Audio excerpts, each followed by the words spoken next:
So hey guys, welcome back to another video. Today's topic is forward proxy versus reverse proxy. Okay, so let us go through forward proxy first. Okay, so forward proxy. Okay, so what is forward proxy? So let me try to explain how our user connects with our internet and then to the web server. So if you assume that these are our users U1, U2, U4. Okay, so this user connects with our internet, right? Let's assume that this is the internet, this is the earth, which is the icon of internet. So internet, and this internet connects with our web servers. So let us assume that this is server 1, this is server 2, this is server 3.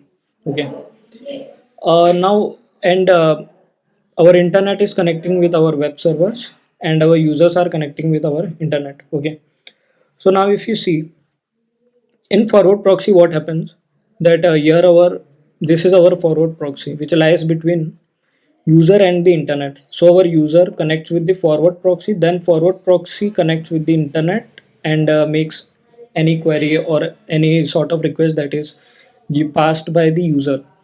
Okay, so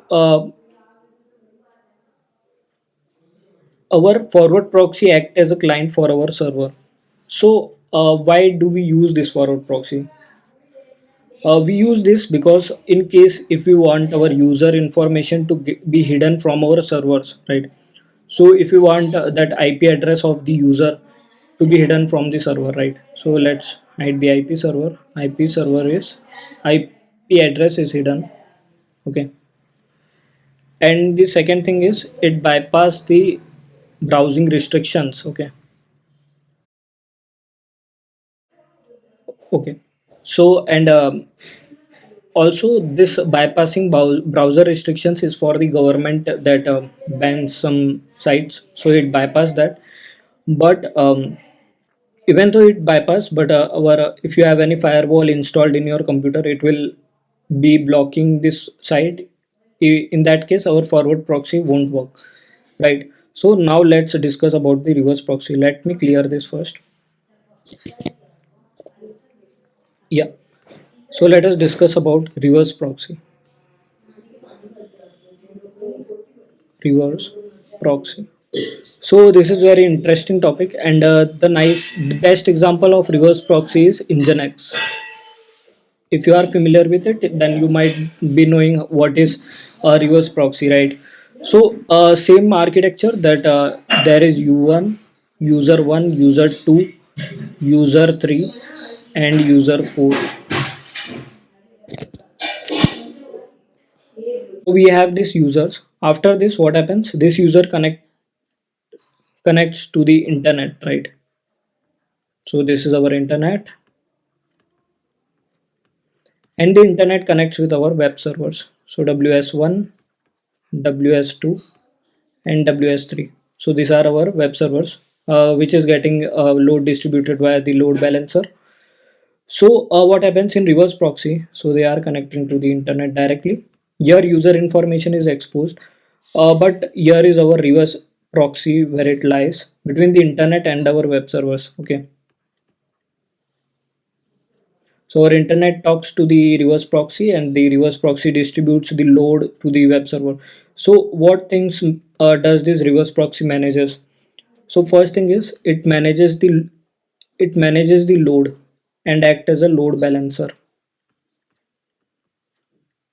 Second thing what it does is it also act as a caching tool, right? It if user has requested some content twice, or like if user has requested a content once, so it stores it in the reverse proxy, and then when user request it again, it doesn't go to the web server, it just responds from himself itself, right? So there is no need to call the web server again. Now what other things reverse proxy does is it also act as a it also provides https, which is a ssl encryption. ssl encryption What happens? Like we do not need to have SSL encryption for every web server. We just need to have the SSL encryption for the user that are requesting the content, right? So that is also a cool thing that is managed by reverse proxy. Okay, one more thing, that our in reverse proxy, our web server's IP address is kept hidden from the users, right? So users doesn't have any idea that what our web server IP is, and this helps in saving our servers from DDoS attacks, right? Which it's not vulnerable to. And yeah, that's about reverse proxy. Thanks.